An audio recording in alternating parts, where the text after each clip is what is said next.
There's nothing like waking up like the morning after some movies come out and you get a text from a friend that says, "Fuck the New York Oh Times." God. When we make Severance, when we're shooting the show, I feel like we're all just locked in Yeah. and know each other well at this point, and Yeah, it's just especially so fun. second season. Yeah, At this point, it was like 3-4 years in to making the show, and the actors know their roles so well. They know their characters better than anyone else. So anytime there's a scene, you're going to come in and say, "This is what I think Mark would be thinking about," or "I'm wondering why we're not talking about this." I feel like everybody trusts that everybody's holding up their end of what they're doing, Yeah. you know, and just trying their best.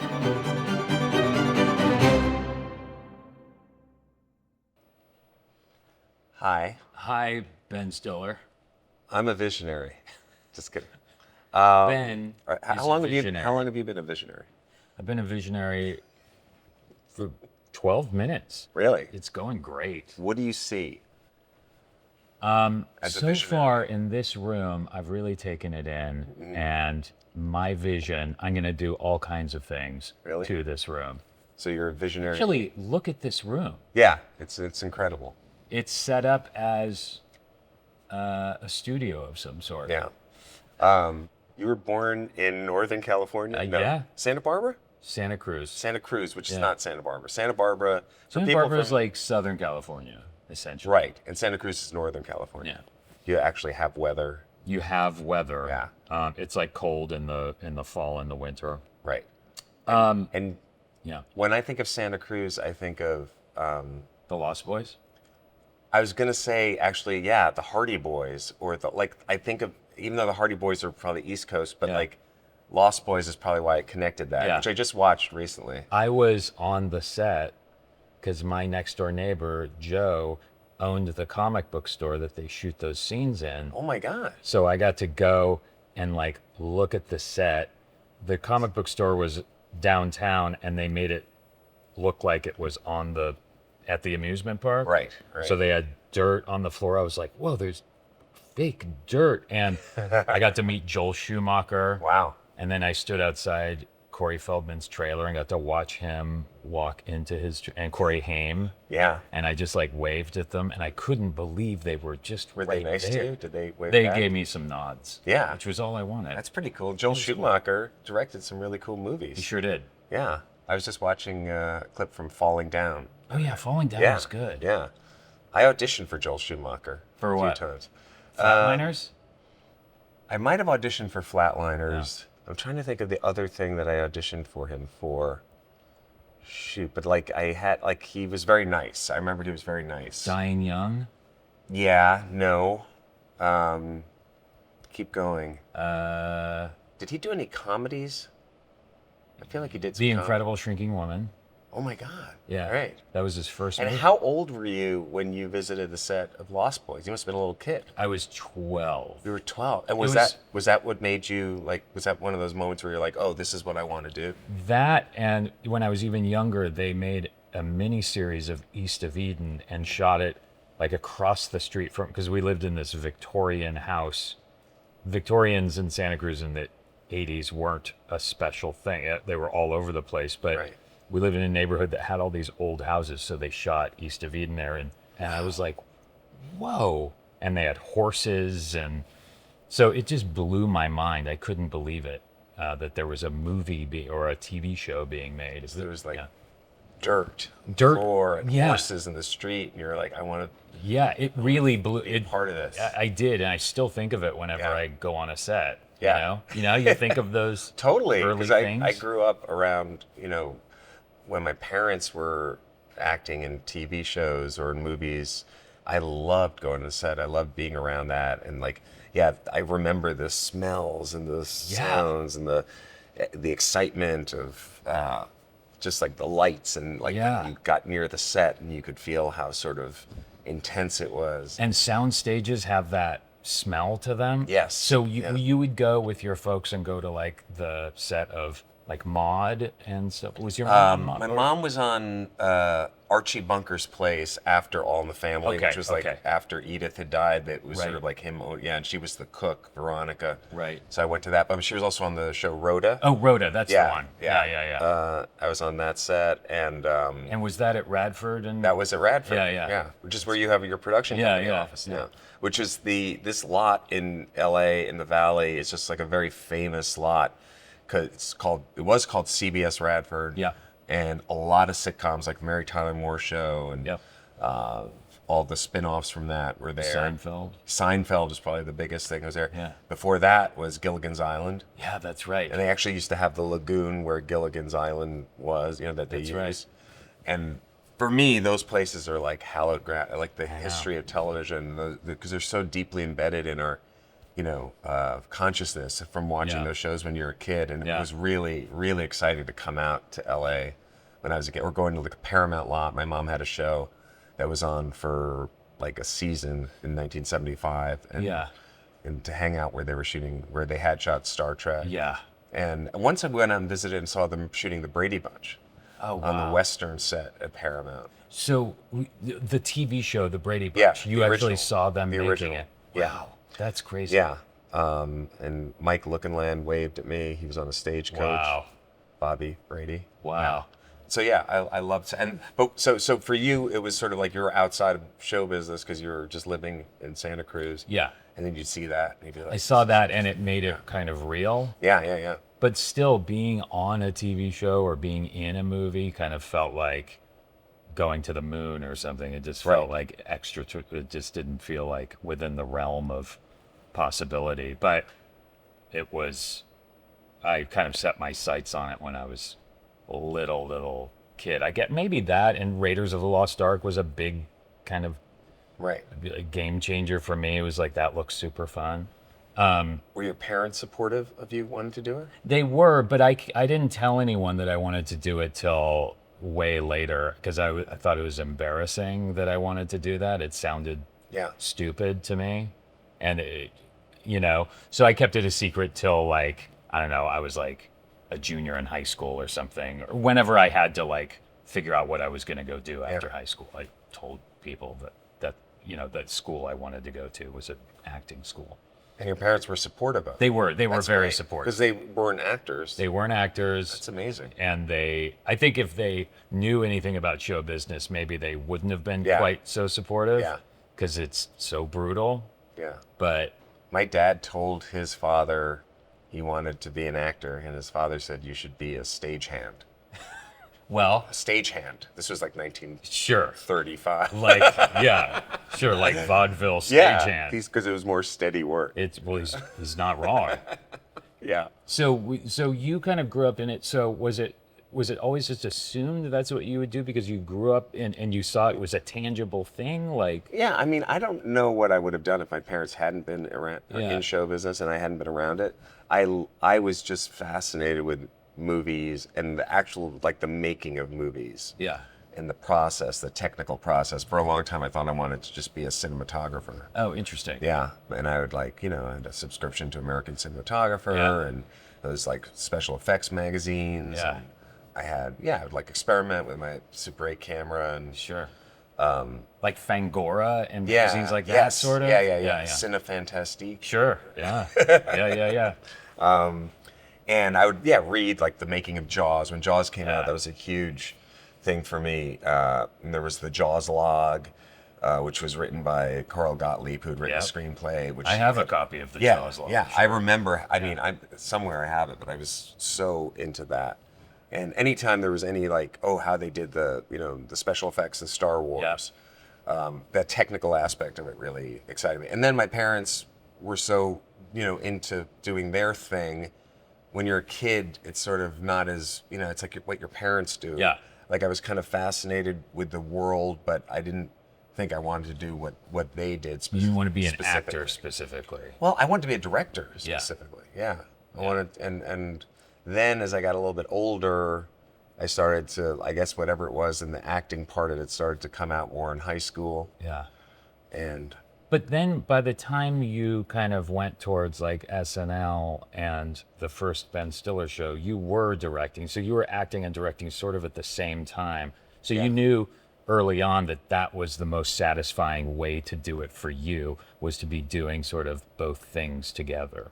Yeah, I mean, it was kind of the only way to do it because nobody was hiring me Yeah. to do Yeah, it. right. So it's Sure. like, well, if you want to do it, you've got to do it. Yeah. So eventually I was able to get an opportunity to do, from having made a few shorts and then having done something on MTV that I directed, that they gave me and my friend Jeff an opportunity to do a special for MTV. Uh-huh. Where they gave us a few $1,000s to produce something. And what was the special specifically? It was a thing called It's Your Hour that MTV had. where Okay.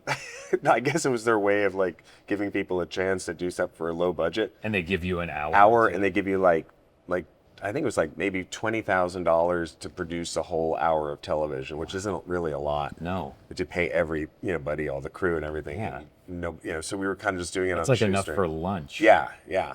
And we made some sketches and they put it on, and then I guess they liked it enough that they gave us an opportunity to do this sort of half video introduction, half comedy sketch show Yeah. that we did for a little bit, like when Julie Brown was doing it Right. on MTV, and there were some other people too, but it was the beginning of programming on MTV. Right. And This is around the time of Remote Control. yeah, and stuff Remote like Control, that. the game show. Yeah.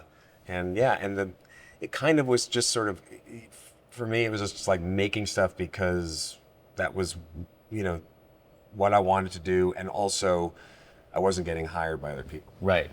Now, I would just tell you my memories of that MTV show was I watch Remote Control every day after school because it Right. was so funny. It was like some of the funniest like comedy bits you would find. Yeah. But then when your show started on MTV, it was you were making fun. You were like playing Bono or Bruce Springsteen, kind of doing these little. No one else was doing. It was all whenever someone was doing imitations or parodies of things, it was always like Ronald Reagan or some. This was very specific, and I felt like it was aimed directly at me. Right. And all it right. was so funny.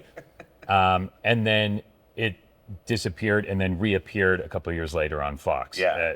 as Ben Stiller's show. Yeah. And then you continued doing those really like sharply observed, insane sketches. Right. And it was, again, I was like, my friends and I were just like, this is the thing for us to get high on Sunday nights and watch. And it was the best. Yeah, I mean, at that point, I think I was lucky that I had a bunch of friends Yeah. that I had met when I moved out to LA. I had my friend Jeff Kahn. We worked together in New York, and then when we moved out to LA, I met Janine Garofalo Yeah. and Judd Apatow and Bob Odenkirk, It's a Andy Dick, crazy all these group people. of people. Yeah, and they were all like doing their act. They were working out at the Improv, doing stand up. Yeah. And then Judd and I teamed up, to do this MTV show. But yeah, you just do it and you don't think about it and you go forward. So do you feel like you were spoiled in some sense and that you got this experience early on, even though it was short-lived? You had a certain amount of control. You and Judd were able to, and Jeff were able to like Yeah. run this show, and you had the sketches you wanted to do. You got to direct them, and then that ends, and you had to sort of figure out where to go from there. Was that difficult? Yeah, I mean, I was lucky, very lucky to have that opportunity. Yeah. Again, it was like at a time when Fox, the network we were on, was just sort of starting out, so they didn't even have full-time programming. Right. But I knew that we were getting this shot to do this thing. And by the time we finally got picked up, after having done all those pilots, we were so happy to actually just like get the pickup that we were Yeah. going to be on, that even though we got canceled after 12 Yeah. episodes aired, Yeah. it wasn't really depressing or anything, because it was sort of like, well, we got to do this thing. Yeah. And, what's the next thing? And I had been working on developing Reality Bites with Sure. Helen Childress, and that kind of led into that. So, Yeah, it wasn't that long after the Ben Stiller show. It no, was a yeah, couple years. yes, it was like a Year or two, yeah. after or something like that. So And you guys won the Emmy after being canceled. we'd been That's- canceled for a while. Yeah. Yes. Yeah. Yeah. And but like when you're at that stage in your career, I think you're just kind of like moving forward. Sure. Like, what was for you the big, sort of first big break that you Yeah. had? If I look back, like I started in the fall of '93. I got my first like guest spot on a show. I was doing background work before then. And, like in a Tia Carrere music video, I was like a guy in a beret in a coffee shop, like drinking coffee and writing in a journal. How did you feel when you got that part? I was psyched Yeah. that I was going to be able to be on camera. It was exciting, right? It was Yeah, exciting. yeah. And Tia Carrere was on a staircase, like lip syncing with like smoke all around her. And I was like writing in a journal. I never saw it. Is this before or after your Spike Lee phase? This was pretty thick in the midst Right. of my Spike So Lee you had episodes. a goatee, baseball. I didn't have a goatee, but my hair was like down to here. Really? Yeah. Oh, wow. So when I had a backwards beret on, the hair was coming out on the sides. I got it. We got to Yeah, see yeah, it. Well, this is when they cut to that clip. That's right. So. Of Tia Carrere. And that was your first big break? Was that? That was not my first big break. Believe it or not, that didn't move the ball forward for me. okay. My first real kind of what you could call a break was like in 2000. I got one of the like lead roles in High Crimes, this Ashley Judd Morgan Freeman movie. Oh, okay. Like as a total fluke. Big 90s thriller. Yeah. Yeah. Because someone dropped out of the Todd Luizzo, I guess it's okay for me to say, couldn't do his schedule or something, so they had to cast it quickly. So what happened with Step Brothers too? Someone fell out of that role. Seriously? At the last second, they just had to cast someone. Oh my God. Yeah, yeah. So that's like world changing. That really Right? is the thing that changed. Was the that thing- the first thing that was like really, yeah. probably the most, like that's the thing, is that you think your big break just happened, and then it was like 10 years later Right. than it kind of actually Yeah. Yeah. I remember somebody saying that to me too. Like when There's Something About Mary came out, they said like, congrats, I knew it would always happen for you. Yeah. And I was like, well, I thought I was doing okay. Yeah, exactly. It's like I'd done like reality bites like Right. eight or 9 years before. Like I was really happy Yeah. doing But you my were like, career. I thought I already kind of did I it. thought I did it.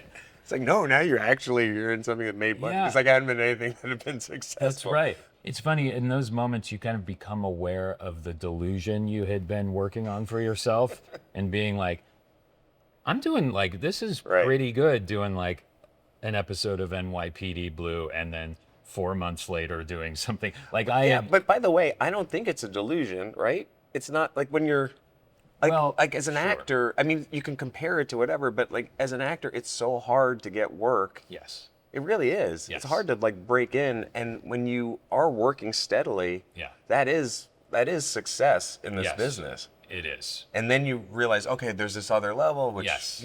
but again, I don't know if it necessarily. For me, I was just as happy at that point because I was getting to direct movies, Yeah. or I was getting to act. Yeah. Maybe everything wasn't like a giant hit, but like when you haven't experienced that, and you're just working and doing what you love doing, Yeah.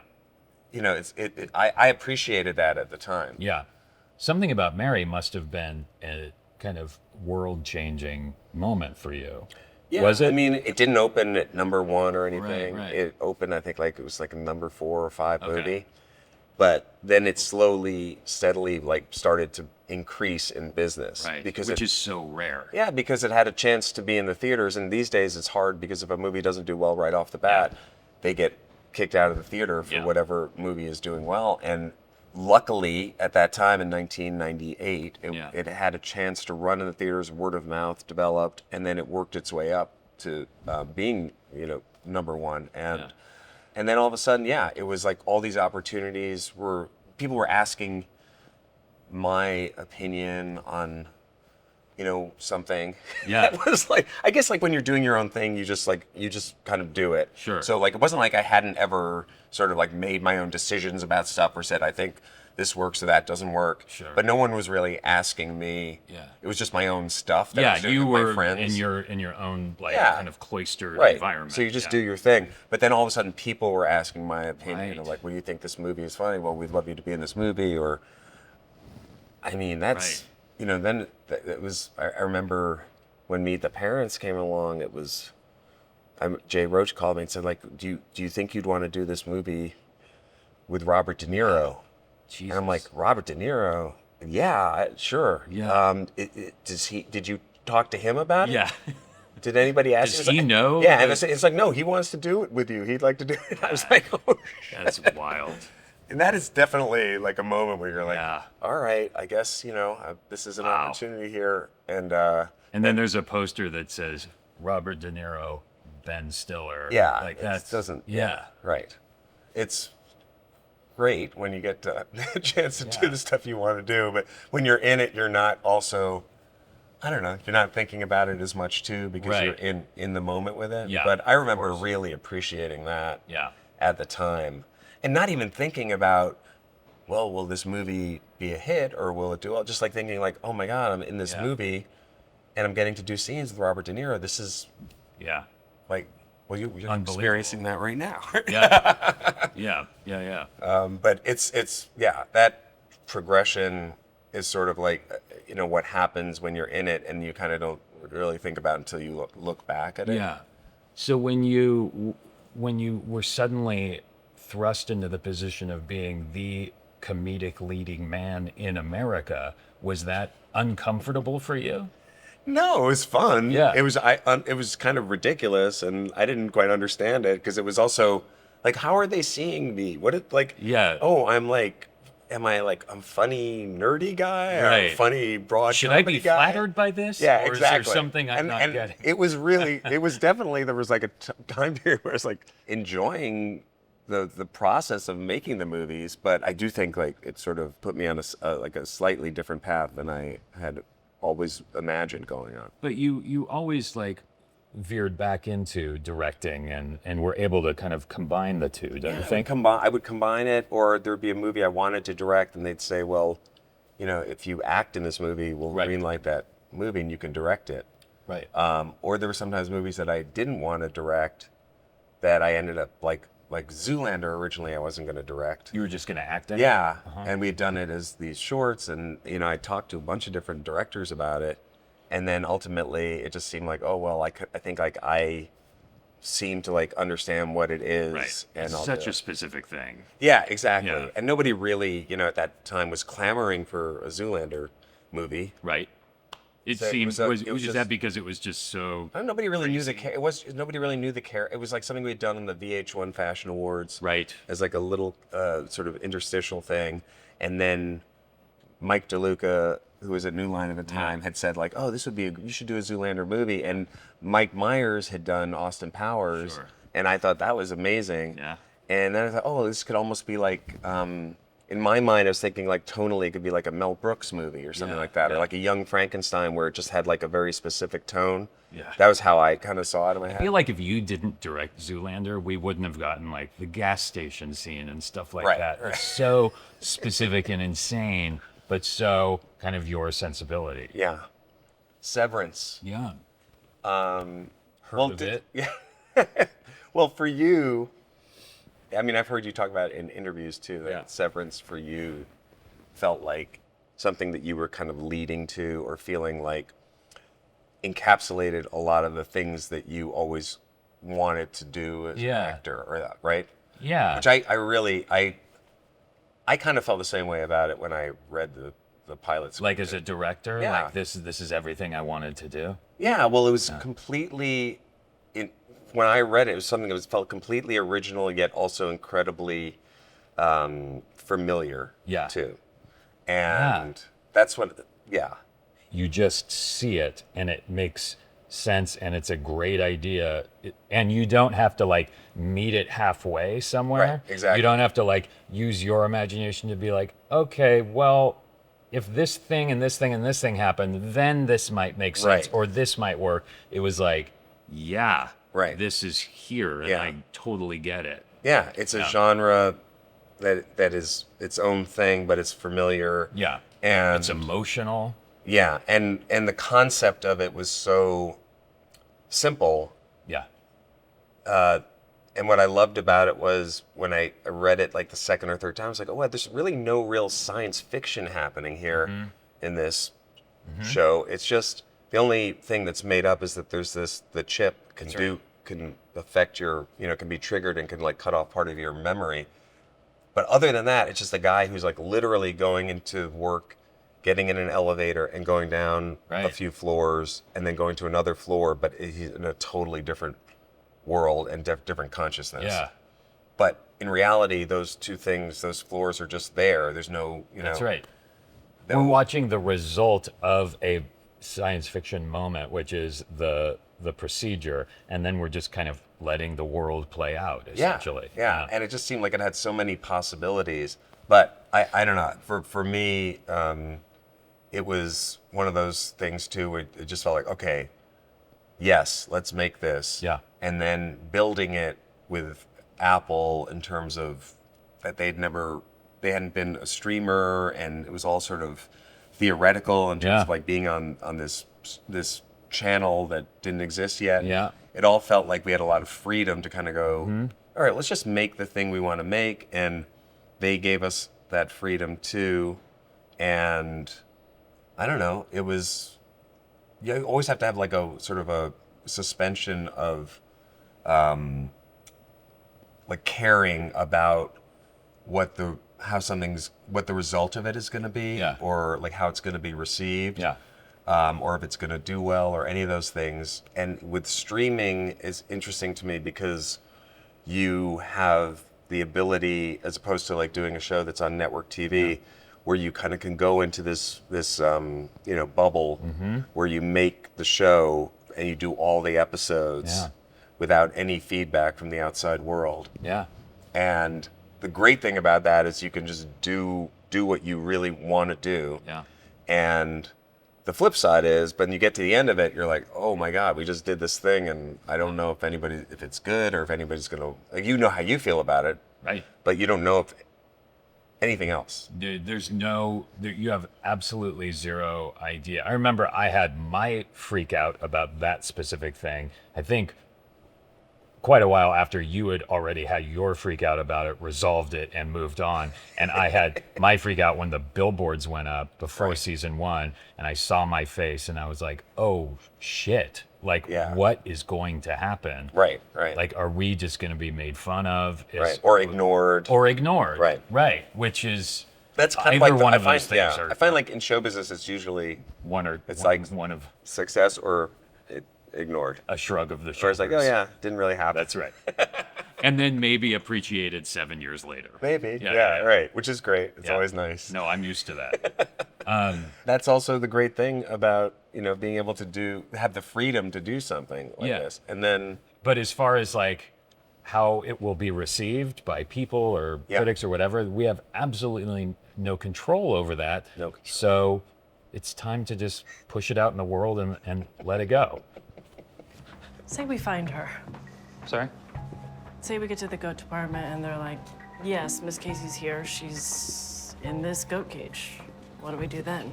Well, we get her to the south stairwell. I'll go with her. And once we're out the door, my Audi will know what to do. Right, okay, well, sounds like you've got it figured out. Are you sure you're okay helping me out with this? Yeah, of course. Okay, good. for our show, the first season was, pretty well received and had a good following, but it wasn't really till the second season that it really, kind of reached a broader audience. But I remember when we were getting ready to put season 2 out, you and I were just worried about getting all of the season 1 viewers back. Yeah, well, we just wanted it them had been a long time. yeah, 3 years. Yeah, and I remember when we were making the show, and obviously there were setbacks and things like the strike and things Yeah. like that.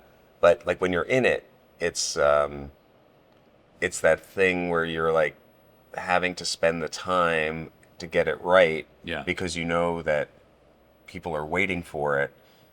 And we knew the Yeah. audience from the first season was very loyal to the show. Yes. So it's that struggle of like, oh, it's taking time, but if I don't take this extra time, then when it finally be comes out, it's disappointing. not going to be as Right. good as you feel it should be. Right.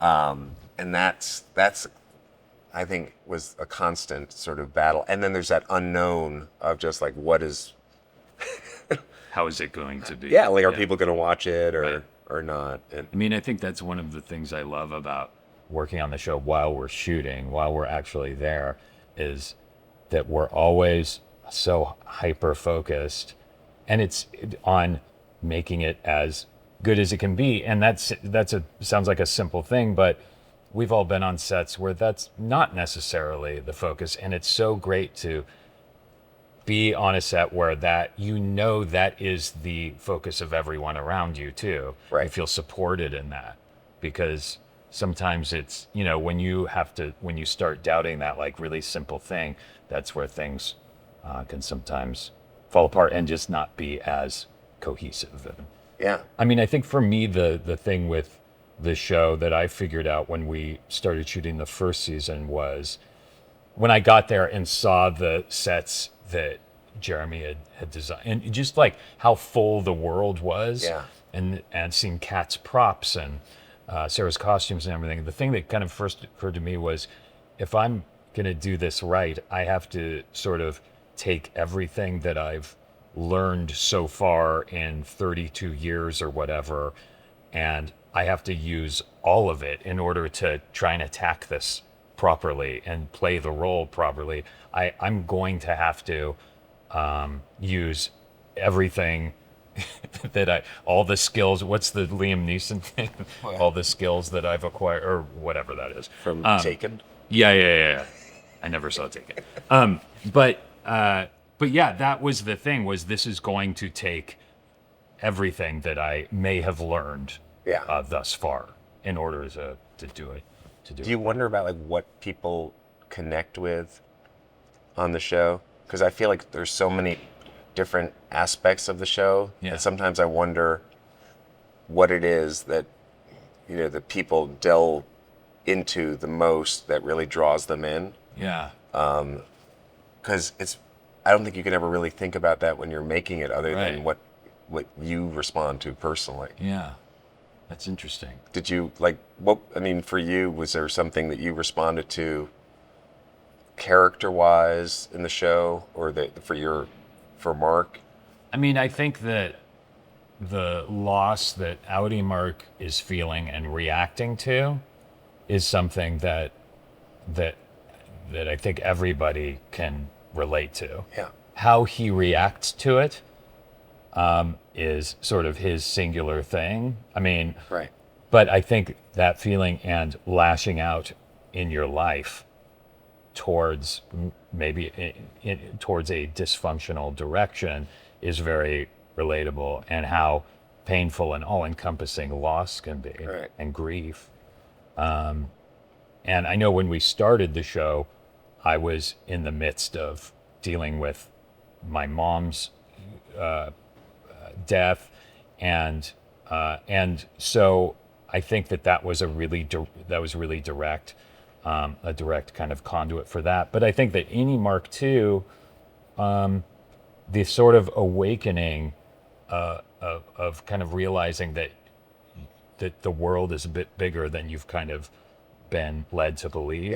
Yeah. And that you've allowed yourself to believe, and it's just a matter of sort of just opening your eyes a little bit, and kind of starting to see the matrix of all this kind of bullshit that's in front of you. I think that's something that I always was drawn to that too, the idea of any Marks sort of starting out as like a very sort of loyal company man, Yeah.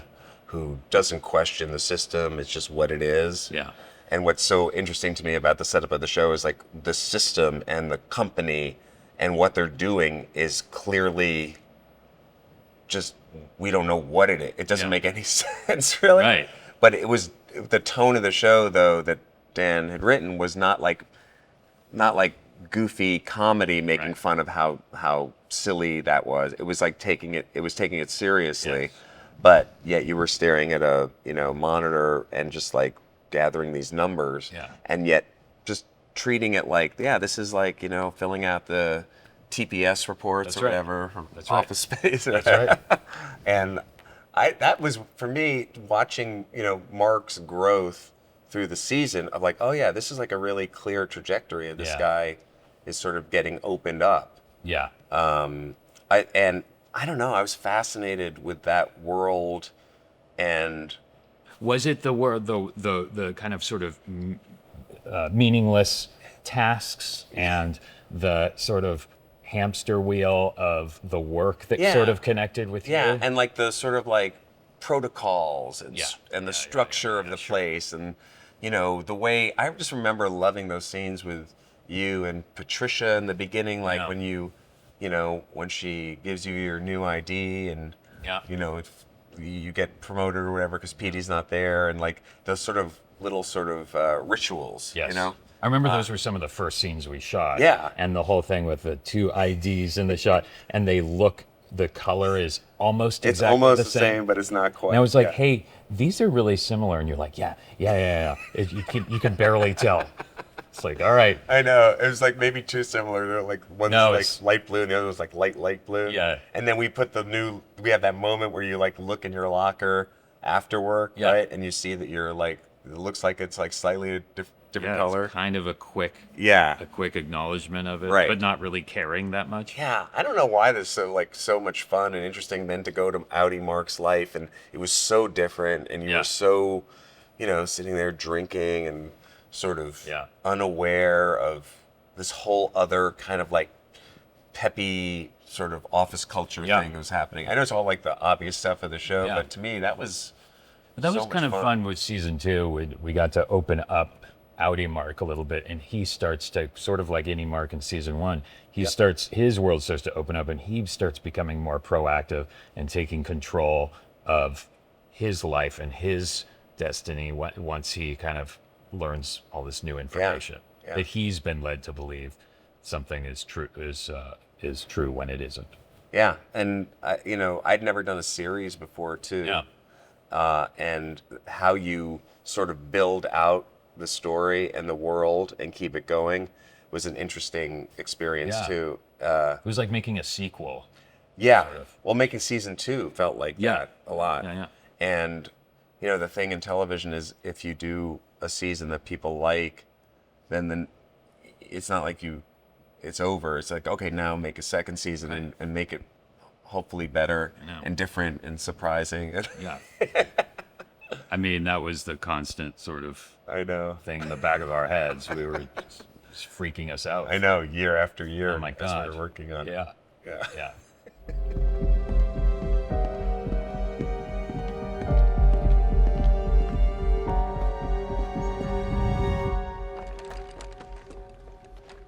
I suppose you're Mark S. I- I'm Mark W. Who are you people? Perché sta in piedi in modo strano? Would you be open to using a different first name to avoid confusion? Welcome back, Marcus. Been a minute. The amazing thing to me was when the season came out, how emotionally invested the audience is with the characters and how much they really care about the characters. And I think that might be, for me, the biggest lesson of all the other stuff that is around it, is that you have to invest and care about these people Yeah. as people, no matter what environment or how weird it is or whatever. It's like we still care because it's emotionally based. The Yes. show, it is about grief, and it's about memory, and it's about identity, and also your identity within a corporate structure, or what does the individual mean when there's people who are in power that you don't know what they're up to. Yes. And how much is work dictating who you are? Right. Our identity, which I really identify with. Yeah. Because being someone who's like, creative, like I feel so connected to what I put out there. Yes. That it's hard to separate it if somebody criticizes it from feeling like, well, this is like, It's hard not to get your feelings hurt. That's why I don't read. I think that was another thing before season 1 came out. Right. I made the decision to read nothing because it was going to hurt my feelings. And I just knew it would. I decided that 2001. Yeah, When Zoolander came out. it's a good. It's a good. I mean, because you always know when there's good stuff. Yeah. And people will let you know. Yeah. And you always know when it's not good, too. That's right. And it feels better if someone's saying like, "Oh, the reaction's been good." It's nicer to just let that stew in your imagination than actually. I think it's healthier to just. There's nothing like waking up like the morning after some movies come out and you get a text from a friend that says, "Fuck the New York Times." Oh God. Oh man. Like, oh, I guess I don't want to read the New York Times. Jesus. I don't want to not read the New York Times review. Oh God. But that's, that's what Yeah. comes along with it, too. I feel like also as you get older, it's sort of like, how much of my life do I want to spend worrying about what other people think? Yeah. We all want that Right. approbation, and it feels so good, but it's exhausting. Yeah. And ultimately, if you're going to make what you want to make, you have to make the movie that nobody necessarily is dying for you to make. Yeah. But at the end of the day, it's like, what do you take away from these experiences, from making Severance or that movie? It's like, it's the experience of making it, the relationships that you feel when people are all trying to work on something in a cohesive way. Yeah. I love directing actors and being part of something. Like, for me, it's so exciting and fun and fulfilling to be a part of something when you're working with actors you think are really great. Yeah. Because you get to be this audience to them and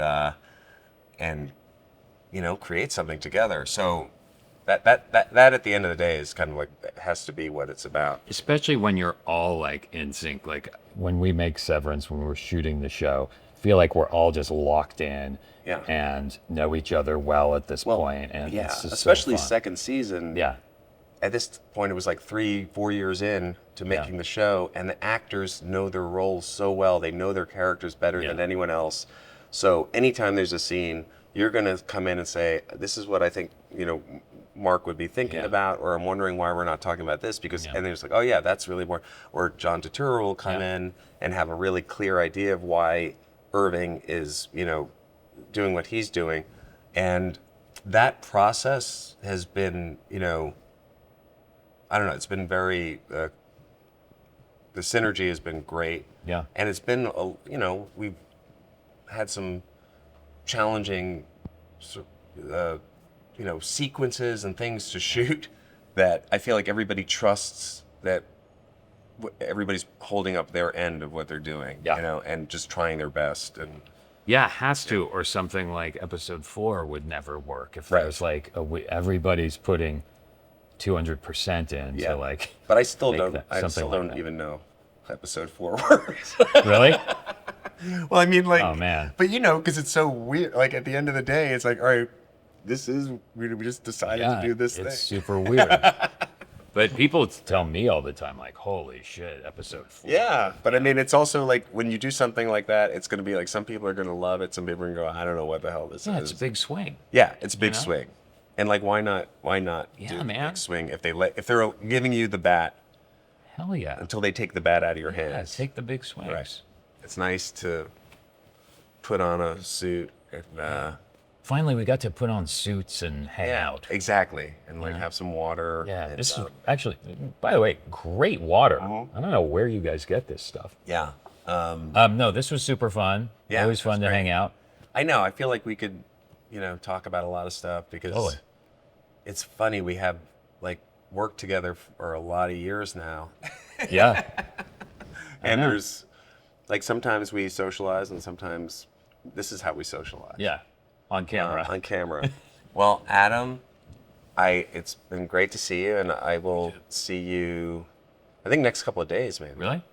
I think so. I think we're gonna have a Severance meeting, or maybe next week. But it's not going to be on camera. It won't be recorded.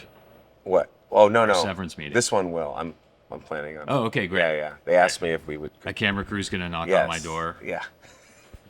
for our Zoom. That would be a good reality show, though. Zoom. No, the like, making of Severance Making of season 3. Yes. Yeah. Great idea. Making Severance. What would you call it? Severed. Well, that's like the name. Make rents. What? Make rents. Like Severance. Make rents. Like making Severance. We can figure it out. We'll workshop it, but I think that's solid. We're going with it. Make rents? Like Okay. severance, But make severance. making severance. You combine the words. Make rents. It works. Gonna leave that one there.